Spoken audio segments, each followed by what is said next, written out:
great opportunity that we are here to just share and see how what we co-created along the way in terms of looking at issues of transforming youth so that they become part of this competitive sector that creates opportunities for them and all Kenyans as a whole.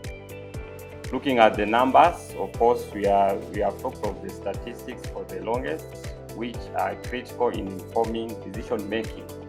And so we really want to see how the various dreams represented by these numbers, the talents therein, look at the potential that is untapped so that we have a critical mass to solve the greatest challenges that the country faces in terms of what youth go through when they try to engage within the sector.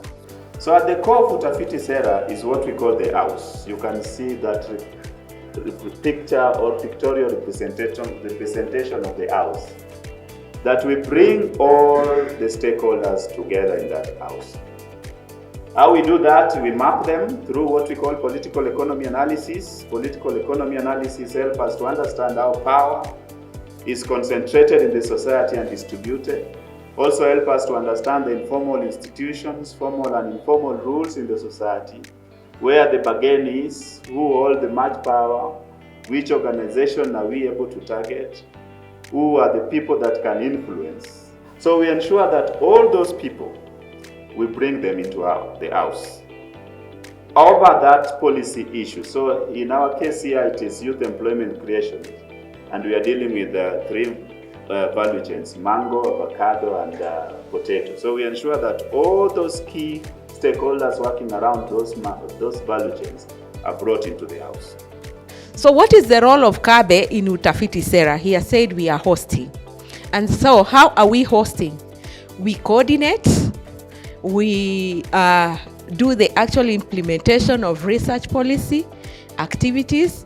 And so we do that by providing relevant research, we package the information, we present the information, and also we provide spaces for discussion, just like today. So you can see how it sinks into the Utafiti Sera model. We are in the business of drying fruits and vegetables such as mangoes, pineapples and bananas. We are not yet connected to grid, but we have innovated a machine whereby it generates three-phase electricity, and then we use now that three-phase electricity to power our steam dryers. What I would say about Kabe, our engagement with Kabe Africa, there are some of the things that they have been able to walk us through. One of it is capacity building and training. We have been attending most of the workshops and trainings. Also, when we met Kabe East Africa, we were doing 100% export, because we usually export our product. But they introduced us to the retail market because they saw the potential. So they guided us on how to go about it, and currently we branded, and now we are in the retail market, selling in the supermarkets, cafes, and we are able to move 1 ton every month. In the 4 counties, we have engaged 500 youths, or what we say youth-led SMEs. Involved in the value chain of the crops I've talked about. That is mango in Makueni. We are talking about potato in Nyandarua and West Pokot. This study was conducted early this year, and we have compelling evidence through case studies of how youths would wish to be engaged in the value chain so that they can be able to create more jobs.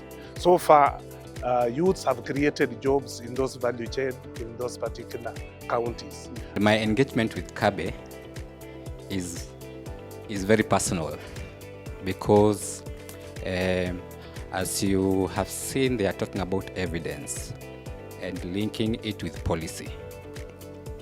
And since we met with Kabi, they have been able to capacity build me personally through the modules we co-created with them, and through that I was able to also engage other youth, specifically doing the potato across the value chain, either in production, marketing, aggregation.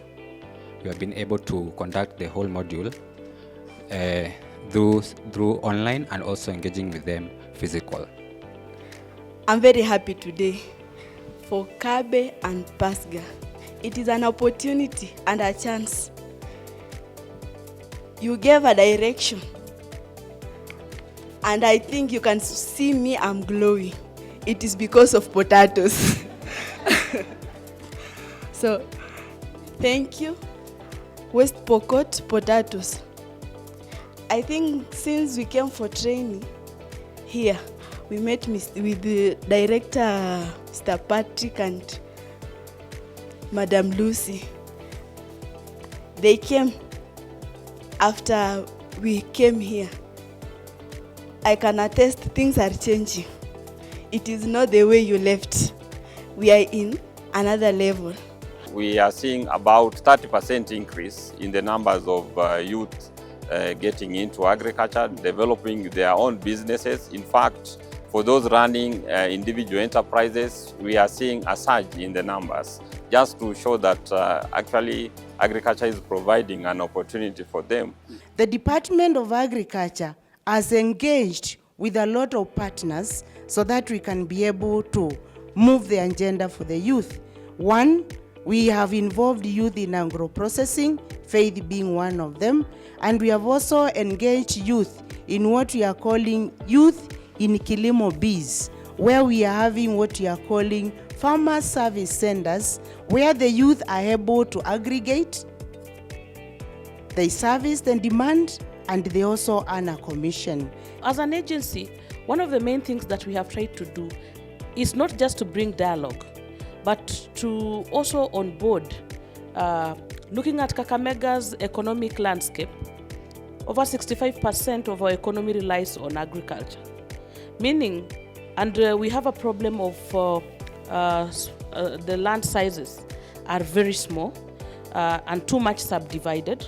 The population is very big. I think we're the biggest rural county in terms of population, and because of that, youth cannot easily access land. So one of the things we have done for them to be able to practice this, we have worked with GIZ to come up with a framework for leasing land that youth can be able to do, and it's registered up to actually the Department of Lands.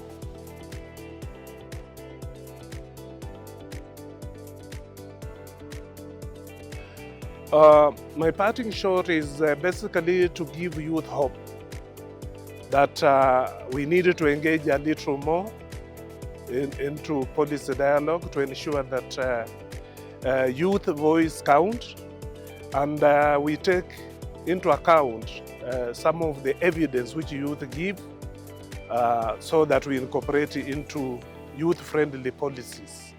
And with that, they'll be able to undertake various agricultural activities and be able to be employed meaningfully in decent jobs in agriculture.